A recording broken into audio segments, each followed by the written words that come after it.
성령 세례는 성령에 의해서 거듭난 것을 의미하지요. 이 성령 세례는 사람의 이 노력이나 요구에 무관하게 성령님께서 주권적으로 이루어 주시는 역사가 성령 세례입니다. 이 성령님에 의해서 거듭난 사람은 성령 세례 받은 상태에 머물러 있지를 않습니다. 말하자면 성령의 인도를 받기를 원한다, 그 말이죠. 이 성령 인도 받기를 원함에 따라서 성령님께서는 그에게 은사를 주시는 것입니다. 은사는 하나님께서 값없이 주시는 선물, 말하자면 은혜의 선물을 뜻하는데, 이 바울이 기록한 13개의 서신서에 이 성령의 은사라고 하는 말이 16번이나 나오게 됩니다. 바울은 이 특별한 은사가 특별한 사람들에게만 받을 수 있는 신기한 것으로 설명하지 않습니다. 모든 그리스도인들에게 하나님께서 성령님을 통해서 값없이 주시는 선물이라는 의미로 사용을 하고 있습니다. 오늘 여러분과 제가 교독한 고린도전서 12장 4절로 11절의 말씀을 보면 여러 가지 은사들이 소개가 되고 있는데요. 성령님께서 주시는 은사는 다양합니다. 영적인 은사가 있고 또 육적인 은사도 있습니다. 오늘 본문은 여러 가지 은사에 대해서 전하고 있는데, 먼저 지혜의 말씀 은사입니다. 오늘 고린도전서 12장 8절에 있는 말씀이죠. 지혜라고 하는 것은 그 사람의 언행이 대단히 깊은 것을 의미하는데요. 지혜를 가진 사람은 어떤 경우든지 하나님께 영광을 돌리고 사람들에게는 덕을 세우는 사람입니다. 따라서 하나님께 영광, 교회의 덕을 세우는 사람을 보면 반드시 그가 지혜 있는 사람이라는 것을 알 수가 있는데, 그러면 이런 귀한 지혜가 어디에서 옵니까? 성령님께서 말씀을 깨닫게 하심으로 얻어질 수 있는 것이 이런 지혜라는 것입니다. 하나님의 말씀을 성령님에 의해서 바로 깨닫게 되면 참으로 덕망 있는 지혜의 사람이 된다라고 하는 것이죠. 따라서 지혜의 말씀 은사입니다. 또 하나가 지식의 말씀 은사인데요. 성령님은 말씀을 이해하게 하심으로 우리로 하여금 깊은 진리 지식을 가지게 하는데, 진리의 지식을 은사로 가진 사람은 가르칩니다. 또 책을 기록하게 합니다. 선지와 사도들은 영감을 받아서 성경 말씀을 기록하지만, 또 진리의 말씀에 이 지혜를 은사를 가진 사람들은 여러 가지 신앙서적들을 기록해서 영향을 주게 하죠. 그래서 보다 더욱 깊고 보다 더욱 완전하게 성경 말씀이 사람들에게 이해가 되도록 도와주는 은사입니다.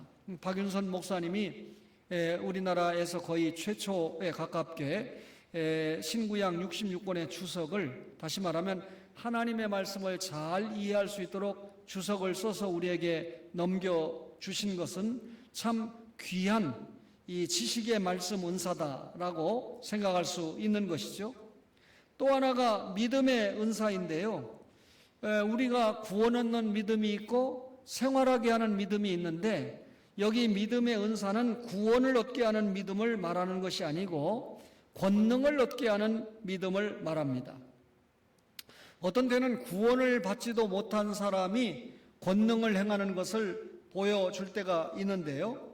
그러나 이 믿음의 은사는 모든 은사의 기본이 되고, 이 믿음의 정도에 따라서 은사는 보다 영향력이 있게 나타난다, 그 말입니다. 여러분이 잘 아시는 병 고치는 은사가 있죠. 고린도전서 12장 9절에 있는 이 말씀인데, 우리는 이것을 흔히 신유의 은사다 이렇게 말하죠. 효과적인 복음 전파를 위해서 초대교회에서 아주 강하게 나타났던 한 은사가 신유의 은사인데, 오늘날은 초대교회만큼 보편적이거나 강력하지는 않습니다. 이 병원이나 의사도 하나님께서 세워주신 일반 은총의 산물이기 때문에 여러분 웬만한 질병은 다 이 병원이나 의사를 통해서 치유받도록 하시죠.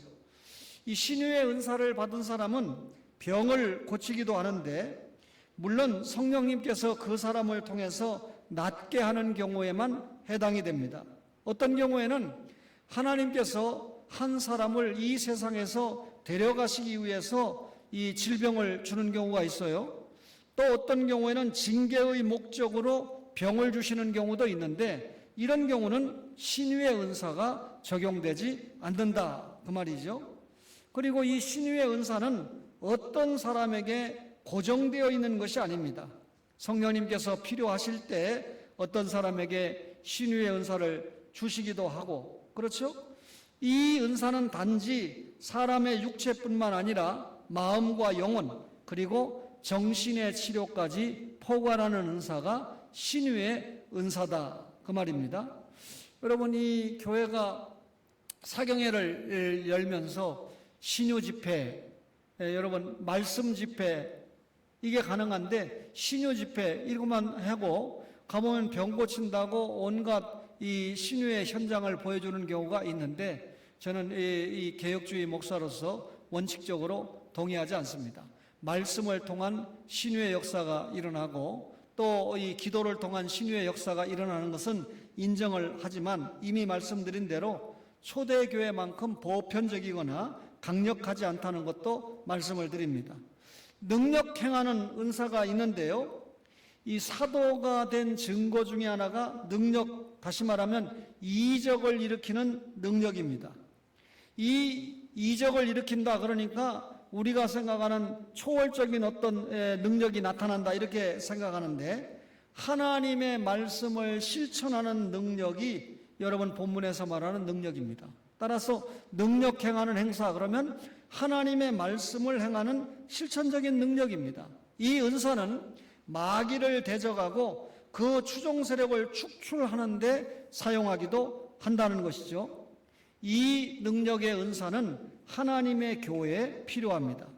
이 은사는 하나님의 은혜를 우리에게 나타내시는 방편이 되고, 동시에 하나님이 살아계시고 역사하시는 것을 계시하는 수단이 됩니다.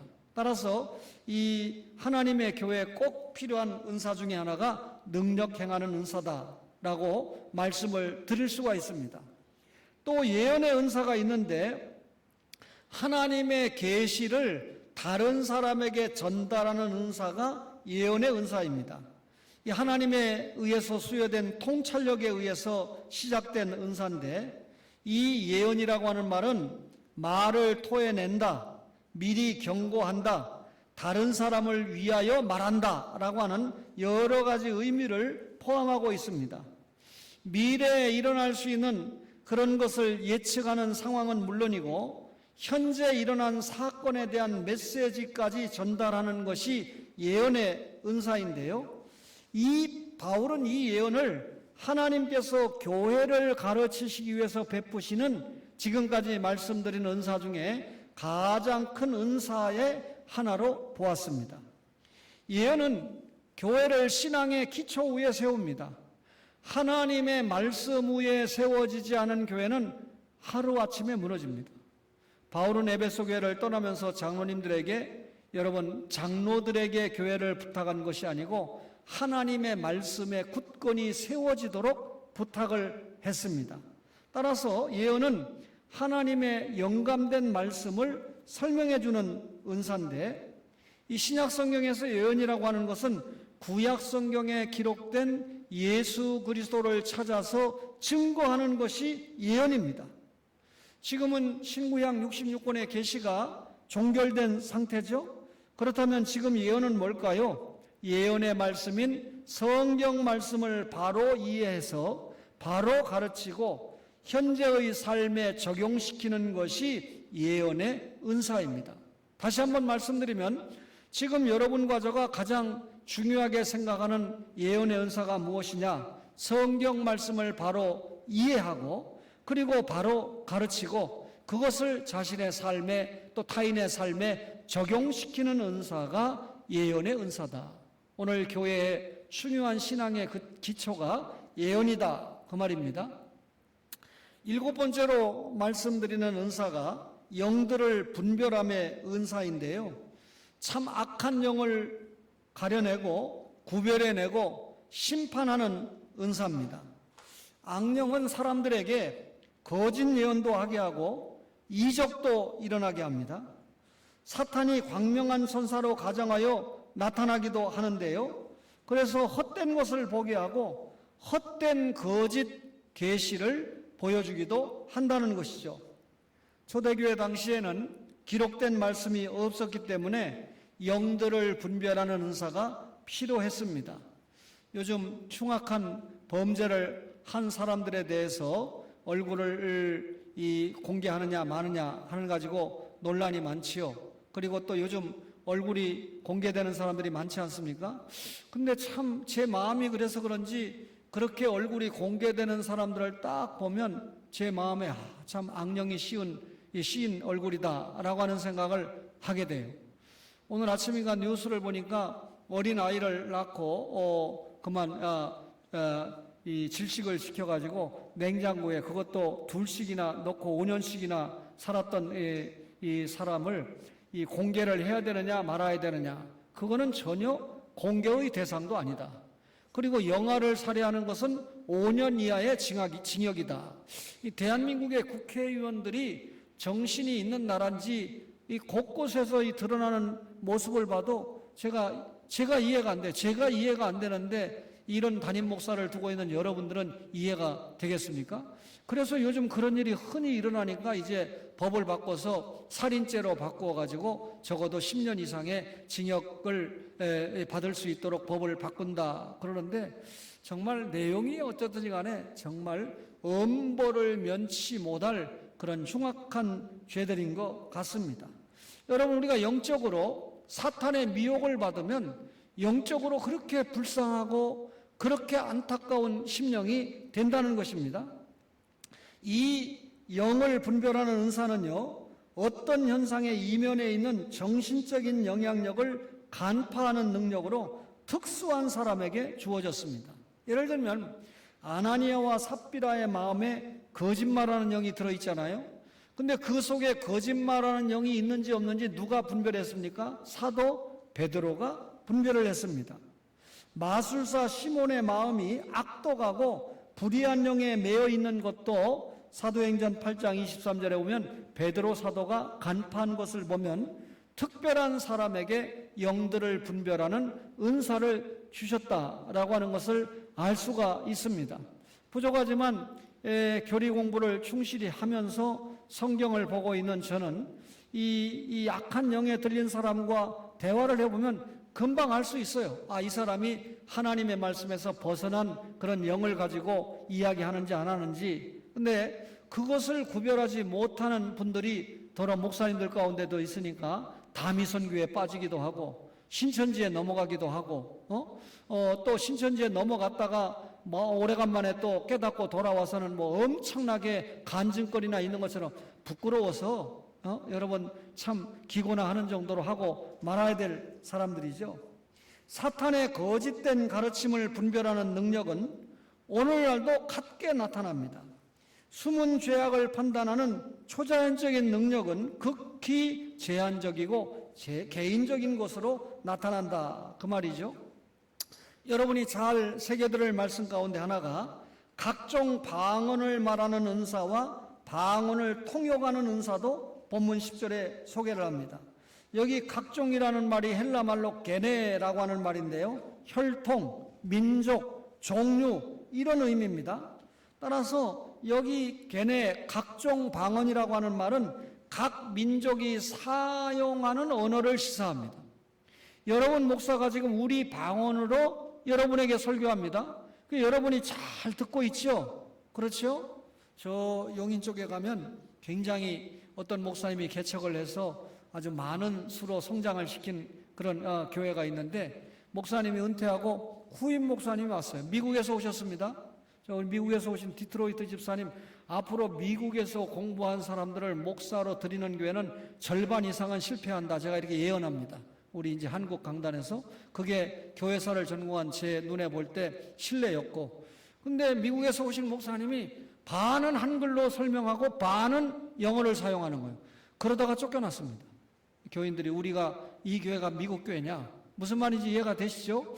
그러니까 한국 사람들이 앉아있으면 한국말로 혹 히브리어나 헬라어를 설명할 때가 있어도 꼭 필요한 경우가 아니면 우리말로 정확하게 목사가 깨닫고 해석을 해주면 하나님이 은혜 받게 하거든요.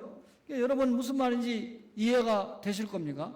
한 20년 전에 저와 김장진 목사님이 잘 아시는 한 목사님이 성도들이 꽉 찼는데 미국 국방성 영어학교 출신입니다.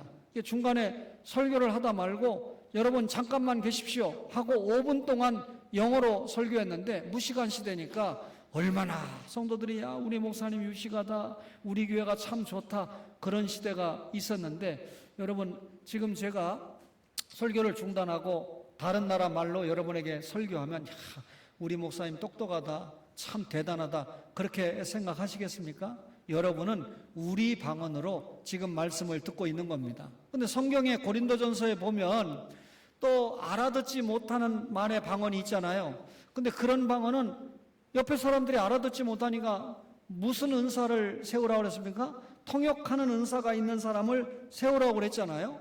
그러면 여러분 이 방언의 은사가 성령의 임재를 나타내는 표라고 하더라도 통역이 없다면 교회 안에서는 사용하지 말라라고 고린도전서 14장 27절과 28절에 그렇게 가르치고 있거든요.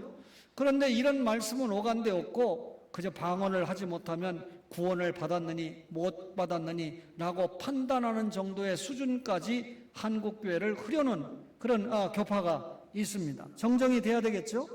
알아들을 수 없는 말은 허공에다가 말하는 것이라고 바울은 지적하고 있습니다.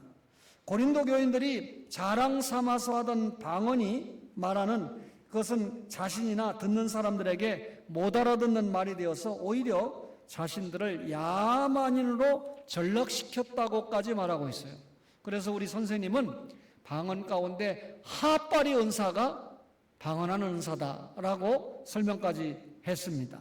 여러분 방언 자체가 교회에 유익이 되지 않으므로 이런 방언은 극히 제한이 되어야 된다 그 말이죠. 그래서 1만 마디 방언보다 5마디 말이 오히려 더 낫다라고 성경은 말씀합니다.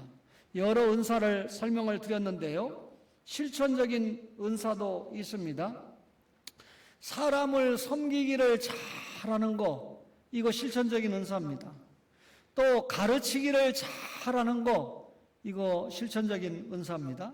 또 상대방을 위로하고 권면하는 거, 이것도 실천적인 은사 중에 하나고요.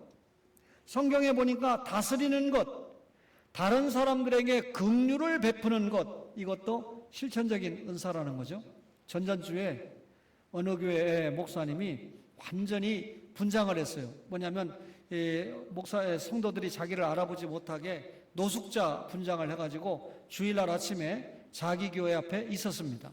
그러니까 교인들이 들어가면서 이 교회 앞에 있는 노숙자에게 아침은 먹었습니까? 혹 예수는 믿으십니까? 라고 말하는 사람이 있는가? 긍휼을 베푸는 사람이 있는가? 전도하는 사람이 있는가 봤는데 이 목사님이 충격을 받고 발표한 게 자기네 교인 단 한 사람도 분장하고 노숙자로 앉아있는 목사를 말을 걸거나 또 음료수라도 좀 갖다 주려고 하거나 또 전도를 하거나 한 사람이 한 사람도 없었기 때문에 교회 예수 믿는 사람이 이래서 되겠느냐라고 발표를 했고 그것이 국민일보에 실어서 보도를 하는 바람에 제가 그것을 보았는데 제가 노숙자 분장을 하고 교회 앞에 있으면 우리 가족들은 어떤 모습을 보일까라고 하는 생각을 해봤어요. 금방 노숙자 분장을 해도 우리 목사가 왜 이런 짓을 하지? 이렇게 알아볼 수 있을 것 같았는데 어쨌든 뭐 그렇게 하고 고개를 팍 숙이고 있으니까 사람들이 못 알아봤겠죠. 자비를 베푸는 것도 은사다. 긍휼을 베푸는 것도 은사다. 그 말입니다. 근데 이 은사의 통일성을 말씀드리고 싶은데요. 은사는 하나님의 주권 안에서 각 사람에게 주어집니다. 은사는 지금까지 다양하다고 설명을 드렸죠. 그런데 그 기원은 공통 기원을 가지고 있습니다. 말하자면 삼위 하나님께서 모든 은사를 일관되게 주관하신다고 바울은 고린도전서 12장 4절로 6절에 말씀합니다. 말하자면 삼위 하나님께서 성령을 통하여 은사들을 발생시키실 뿐만 아니라 그 뜻대로 각 사람에게 나눠주시기도 한다는 겁니다. 한 성령님께서 행동하사 각 사람에게 은사를 분배해 주신다, 그 말입니다. 여러분, 은사, 직임, 역사는 여러 가지지만 모든 사람 가운데서 역사하시는 하나님은 동일하신 분입니다. 은사의 출처가 성령 하나님이라고 하는 사실은 모든 은사가 하나님을 섬기는 방편이라는 것을 말하는 거예요. 지금까지 여러 은사를 우리가 말씀을 드렸지만 이 은사가 하나님 영광을 드러내고 교회의 덕을 세우지 못한다면 헛것이라, 그 말이죠. 하나님께서 각 사람에게 알맞은 은사를 주신 것은 그의 뜻하신 바 경륜을 이루시려고 은사를 주셨다, 그 말입니다. 따라서 여러분, 하나님께서 각 사람에게 은사를 주셨는데 그 은사를 주신 것은 유익하게 하려고 은사를 주신 겁니다. 하나님께서 뜻하신 바를 이루시기 위해서 은사를 주셨다고 했는데, 그렇다면 그 은사를 주신 목적이 무엇일까요? 하나님의 주권이 올바로 세워지는 하나님 나라 건설을 위해서 은사를 주셨습니다. 하나님의 지엄하신 뜻이 자신의 의도대로 진행되는 역사가 하나님 나라 건설이죠. 따라서 은사를 받은 개인은 결코 교만해서는 안 됩니다. 그리스도인들은 같은 성령 안에서 공동체 생활을 하는 존재입니다. 따라서 은사가 비록 개인에게 주어졌다고 하더라도 그것은 결코 개인의 교만이나 자랑의 방편으로 사용되어서는 안 된다. 당신에게는 이런 은사가 없지? 근데 나는 이런 은사를 받았어? 하면서 자랑하거나 교만하면 안 된다, 그 말입니다. 성도들은 하나님이 허락하신 자기의 은사가 무엇인지 헤아려 보는 것이 중요합니다. 그 주신 은사에 순종하고 겸손히 나아가는 미덕이 매우 중요하다, 그 말이죠. 말하자면 하나님께서 자신에게 주신 은사를 그릇된 욕심을 위해서 사용하면 안 된다는 거죠. 오히려 받은 은사만큼 지체의식을 가지고 교회 공동체의 유익을 위하여 각자 맡은 바 기능을 충실히 감당을 해야 됩니다. 그래서 암흑의 성도를 생각하면 많은 성도들이 도전을 받고 교훈을 받고 위로를 받고 세임을 얻게 하는 그런 성도가 되어야 된다, 그 말이죠. 모든 은사는 최고의 은사인 사랑 안에서, 또한 교회의 유익과 성장이라는 목적 속에서 유기적인 통일성을 이루어야 돼요. 성도 개개인이 가지고 있는 은사가 하나님의 영광과 교회의 덕을 위해서 동원될 때 그 교회는 평안하여 든든히 서가는 교회가 될 수 있다, 그 말이죠. 하나님께서 성도들에게 각양 은사를 주신 목적이 이것이라고 하는 것, 하나님의 영광, 먹든지 마시든지 하나님의 영광이라고 하는 것을 분명하게 가르쳐주고 계십니다. 여러분, 은사는 유익하게 하는 것이 목적이다 그랬습니다. 은사는 소멸이 되고 더욱 충만해지기도 합니다. 성령님께서 주시는 은사가 항상 그대로 유지되는 것은 아닙니다. 어느 데 보면, 이전에 보면 참 지혜의 말씀이 충만했던 사람이 이제는 그렇지 못한 경우가 있습니다. 이전에는 신유의 은사를 받았던 사람이 이제는 그 은사가 완전히 소멸이 되는 경우도 있습니다. 제가 기록에 밝히지는 않았지만 어느 목사님이 제 안타까운 사연을 보고, 목사님, 제가 저희 교회에 같은 암에 걸린 사람을 안수해서 그만 이 암이 나은 경우가 있으니까 하나님이 저에게, 자기가 그 말은 안 했지만 신유의 은사를 주셨습니다. 그러니까 목사님이 지금 안타까운 가운데 있으니까 제가 가서 기도하면 어떨까요? 안수 기도를 해드리면 어떨까요? 예, 뭐 이런 경우에 뭐 막다른 경지에 있는 사람은 다 이 기도를 받으면 하나님이 혹 역사하실까 해서 받아들이는 경우가 많습니다. 저는 주님께서 제 아내를 불러가신다고 해도 그 안수를 받을 마음이 없지요. 그렇다고 그렇게 말하면 안 되잖아요. 제가 정중하게 제 아내의 믿음이 안수를 해서 나을 것 같으면 안수를 하지 않아도 기도하면 나을 수 있다는 믿음을 가지고 있습니다. 정말 사랑해 주셔서 감사합니다고 문자를 보냈는데, 이건 나중에 나금자 권사님이 꼭 확인해야 돼요. 목사가 이 강단에서 거짓말하면 안 되니까. 그런데 그날 제 아내가 완전 관해 판정을 받았습니다. 아침에 7시 반경에 제가 글을 나누면서 그분에게 그 안수 기도를 좀 해주겠다라고 하는 연락을 받았는데, 의사를 만날 시간이 아마 10시 얼마쯤 됐을 텐데, 그때 확인을 해서 그날 완전 관해 암의 흔적이 사라졌다라고 하는 판정을 받았으니까 제가 지금 이런 간증을 할 만하죠. 딱 그날입니다. 여러분, 은사는 소멸되기도 하고 충만해지기도 하는데, 더욱 충만한 은사를 받기 위해서는, 그러니까 하나님께 우리가 좋은 은사를 받았으면 그 은사가 유지되고 활용되는 게 좋잖아요. 예컨대 아까 가르치는 은사를 말했는데, 일반 대학에서 목사 교수인 신재철 교수가 강의를 했더니 학생들이 너무 좋아하고 예수 믿는 역사가 많이 일어났다. 사실입니다. 그러면 저에게는 분명히 가르치는 은사가 있다는 거죠. 그런데 이 은사가 소멸되면 안 되잖아요. 언제든지 하나님의 말씀을 가르칠 때 그 은사가 소멸되지 않으려면 저에게도 해당되고 여러분에게도 해당되는 말씀이 뭡니까? 겸손입니다. 하나님은 겸손한 자에게 은혜를 주신다 그랬는데, 우리의 은사를 통해서 나타나는 모든 결과를 통해서 누구에게 영광을 돌려야 됩니까? 하나님께 영광을 돌려야 된다, 그 말이죠. 이 은사를 자신의 영광을 위해서 사용하면 은사가 소멸됩니다. 은사를 돈벌이의 수단으로, 성도들을 겁주고 억압하는 수단으로 사용하면 사라지고 만다. 하나님이 빼앗아 간다, 그 말이죠. 또 은사가 잘 유지가 되려면 기도해야 됩니다. 초대교회 모든 성령 충만한 은사는 기도하는 사람에게 임했습니다. 그러면 우리가 이 성령 충만도 유지하고 우리가 주님 앞에 받은 은사를 잘 소멸시키지 않고 유지하려면 늘 기도하는 사람으로 살아야 된다. 뿐만 아니라 순종해야 됩니다. 자신을 하나님 앞에 바로 세우지 않고 은사를 통해서 사람들 앞에 자신을 세우려고 하면 옳지 못하다는 거죠. 하나님이 나에게 특별한 은사를 주셨습니다. 그 은사를 주신 하나님께 감사하고 그 하나님 영광을 위해서 은사를 사용해야 되는데, 내가 이런 은사가 있다 하고 여러분 군림하고 교만한 모습을 보이면 안 된다는 거죠. 하나님께서 은사를 주신 그 일에 철저하게 순종하고 하나님 앞에 겸손하게 그 은사를 통해서 하나님 나라를 굳건하게 세워가야 된다, 그 말이죠.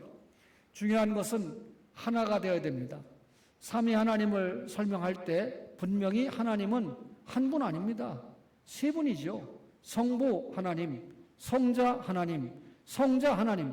하나님은 세 분이죠. 이렇게 하고 제가 내려가면 저는 그날부터 이단이 되는 겁니다. 하나님은 세 분이신데 그 다음 말 하나라는 거죠. 세 분이 하나다. 이렇게 설명해야 삼위일체가 정확하게 설명이 되는 것이죠. 제 기억으로는 1978년으로 기억이 되는데, 종신대학원의 목사고시를 볼 때 삼위일체에 대한 시험을 냈는데 세 분이 하나라는 용어가 들어갔으면 어떤 경우든지 정답입니다. 근데 그 말이 없으면 어떤 경우든지 오답으로 채점을 했는데, 대부분의 목사 후보생들이 90% 이상이 떨어졌기 때문에 재시험을 치렀다라고 하는 것을 그 당시에 총신 교수님에게 직접 들은 기억이 있습니다. 그만큼 여러분 하나가 되는 것이 중요한데, 삼위 하나님이 세 분이지만 하나로 역사하신 것처럼 여러분과 저가 은사를 받으면 그것이 하나를 이루어야 되는데요. 우리가 섬기는 하나님이 같죠? 우리가 믿는 주님이 같죠? 우리가 믿는 성령님이 같죠? 그 삼위 하나님을 믿고 여러분 선택과 구원과 인치심을 받았는데, 여러분 우리의 목적이 뭡니까? 삶의 목적이 하나님 영광이죠? 우리의 신앙의 내용이 뭡니까? 예수 믿는 거죠? 그러면 우리의 이 사명이 무엇입니까? 복음 전파이지 않습니까? 예수님의 십자가와 부활의 복음 전파 아닙니까? 그러니까 결국 주님 안에서, 교회 안에서 하나가 되는 것이죠. 따라서 은사를 충만하게 받았든지 받지 않았든지 어떤 경우든지 관계없이 은사를 받은 사람들은 하나를 이루어가는 공동체, 구원의 공동체, 거룩의 공동체, 사명의 공동체를 이루어가는데 사용을 받아야 된다, 그 말입니다. 우리 성령의 임하심, 성령의 임함, 또 성령의 세례, 그리고 성령 충만, 그 다음에 성령의 은사까지 우리가 말씀을 받았습니다. 이제 다음 시간에 성령을 따라 행하라, 성령을 따라서 우리가 일상생활에서 생활해야 되는 것까지 말씀을 전하면, 이제 오순절 성령 강림 이후에 성령님에 대한 기본적인 말씀을 여러분에게 전하게 됩니다. 성령의 은사를 잘 활용해서 하나님 영광, 교회의 덕을 드러내는 초원의 일부 예배 가족들이 되시기를 주님의 이름으로 간절히 바랍니다.